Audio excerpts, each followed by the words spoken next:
என்றும் நான் செல்ல மாட்டேன்.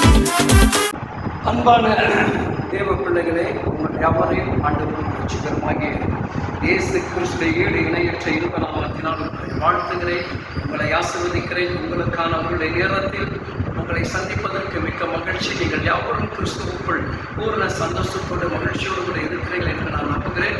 ஒவ்வொரு நாளும் தேவன் உங்களை அளவில்லாமல் அவர் ஆசீர்வதித்துக் கொண்டிருக்கிறார். பெரிய காரியங்களும் அவர் செய்து கொண்டிருக்கிறார் இல்லையா? நிச்சயமாக நீங்கள் யாவரும் சந்தோஷமாக இருக்கிறீங்க. இந்த மாதம் உங்கள் தேவைகள், அடிப்படை காரியங்கள் எல்லாவற்றையும் கர்த்தர் சந்திப்பார். பயப்படாதீங்க. அல்லேலூயா. வேதம் நமக்கு அவ்விதமாக சொல்லுகிறது. அல்லேலூயா. இன்னைக்கு நிறைய பேருடைய வாழ்க்கையில் கர்த்தர் செய்திருக்கிற நன்மைகள் ஏராளம் ஏராளம். அந்த நன்மைக்கு நம்ம யாரெல்லாம் உண்மையாக இருக்கிறோம், யாரெல்லாம் அவரை பிரியப்படுத்துகிறோம் என்பதுதான் இன்னைக்கு நோக்கம். அல்லேலூயா. இன்றைக்கு வேதம் தெளிவாக சொல்லுகிறது. சங்கீதம் 122 அதிகாரத்தில் தேவன் சொல்லக்கூடிய வார்த்தைகளை நான் உங்களுக்கு சொல்லுகிறேன். 9வது வசனம் சொல்லுகிறது, எங்கள் தேவனாகிய கர்த்தருடைய ஆலயத்தை நிமித்தம் உனக்கு நன்மையை தேடுவோம். எல்லோரும் தேவனுடைய ஆலயத்துக்குள் வரும் பொழுது நன்மை நமக்கு கிடைக்கிறது. நன்மைக்குண்டான வழிகள் தேவன் நமக்கு திறந்து தருகிறார்.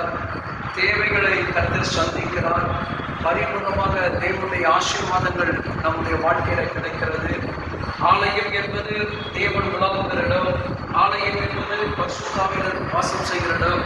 அந்த பரிசுத்தமான தேவன் வாசம் செய்யக்கூடிய அந்த இடத்துக்குள்ள நீங்கள் வரும் பொழுது உங்கள் வாழ்க்கையில் சகல நன்மைக்கும் உண்டான வழி கிடைக்கிறது. அந்த அதிகாரத்தை மேலெல்லாம் நீங்கள் வாசித்து பார்த்தீங்கன்னு வச்சிங்களேன், உங்கள் அலங்காரத்திற்குள் சமாதானமும் உங்கள் அரண்மனைக்குள்ள சுகமும் உண்டாவதாக.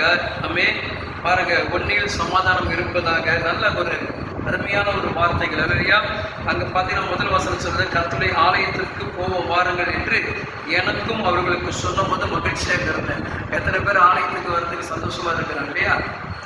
நீங்கள் நிறைய பேர் ஆலயத்துக்கு வர மாட்டோம். சண்டே ஆனாலே நம்ம வர்றதுக்கு என்னவோ கடினமாக இருக்குது இல்லையா? பக்கத்தில் இருக்கிறது போயிடலாமா, அங்கே போயிடலாமா, எங்கே போயிடலாமா, அதை சிந்திக்கிறோம். நம்ம தூரத்தை பார்த்து அன்னைக்கு கஷ்டம் இருக்கும்போது, பிரச்சனை இருக்கும்போது, போராட்டம் இருக்கும்போது அன்றைக்கி நமக்கு தூரம் பெருசாக தெரியல. இன்றைக்கி நமக்கு எப்படி தெரிஞ்சுருங்க, எல்லாம் கிடைச்ச பிறகு நமக்கு ரொம்ப தூரமாக தெரியுது இல்லையா? பக்கத்துலேயே இருக்கிற சபைக்கு போயிடலாமா, பக்கத்தில் இருக்கிற இடத்துக்கு போயிடலாமா அப்படின்னு நம்ம நினைக்கிறோம். அது சந்தோஷம் நினைக்கிறேன். அது மகிழ்ச்சி. அது கிடையாது. நீ எப்பொழுது எப்படிப்பட்ட ஆலயத்துக்குள்ள நீ கடந்து போனாயோ, எப்படி அந்த ஆலயத்துக்குள்ள உனக்கு விடுதலை சந்தோஷம் கிடைச்சதோ, எப்படி அந்த ஆலயத்துக்குள்ள உனக்கு சந்தோஷம் மகிழ்ச்சி, உன் பொருளாதாரம் உயர்ந்தது, உன் வருமானம் உயர்ந்தது, உன் வேலை உயர்ந்தது, எல்லாமே எங்கே கிடைச்சது? அவ்வளோ தூரம் பட்டு கஷ்டப்பட்டு வந்த இடத்துல கர்த்தர் கொடுத்தாங்க இல்லையா? அப்போ அந்த இடத்தை நீங்கள் என்ன பண்ணணும்? மறுபடியும் தேடி மறுபடியும் அந்த இடத்தை போய் நீங்கள் கனப்படுத்தணும்.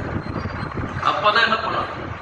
இந்த உயர்வுக்குண்டான கணம் அவருக்கு கொடுத்ததாக இருக்கும். அவர் செய்த நன்மைகளை நம்ம மறந்து விடக்கூடாது. அவர் நமக்கு பாராட்டின அந்த ஈவை நம்ம மறந்துடக்கூடாது.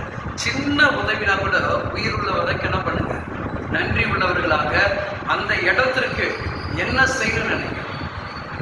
நீங்கள் எந்த சபைக்கு போயிருந்தாலும் சரி, அந்த சபை மூலமாக நன்மை பெற்றிருந்தா அந்த சபைக்கு நீ என்ன பண்ணுங்க? நீ உயரும் போது உன்னுடைய உயர்வு வரும்போது அந்த சபைக்கு நன்மை செய்யும். அப்போல்லாம் நீங்கள் என்ன பண்ணீங்க? அவங்களை சுற்றி இருக்கக்கூடிய காரியங்கள் எல்லாம் நன்மையாக மாறும். சரிங்களா? கடவுளுடைய ஆலயத்தை தேடுகிற பிள்ளைகள் நேரத்தை பார்க்காதீங்க, காலத்தை பார்க்காதீங்க, சூழ்நிலையை பார்க்காதீங்க. மீண்டும் உங்கள் ஆலயத்துக்குள் நீங்கள் தொடர்ந்து மகிழ்ச்சியோடு போங்க. நீங்கள் என்ன பண்ணுங்க? எதையும் பார்க்காதீங்க. அந்த ஆலயத்துக்குள்ள ஒருத்தர் உலாவுகிறார். அவர் யாரு? நீங்கள் ஆராதிக்கிற இயேசு. அவ்வளோதான்.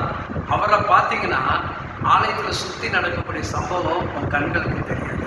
ஏன்னா பரிசுத்தாவினர் மட்டும் உலாவுகிறார். அவர் உலாவுகிற இடம் வந்துருச்சுன்னா நீ உண்மையிலே தொழுது கொண்டுனா அங்கே அசுத்தங்கள் வெளியேற்றும். சரிங்களா?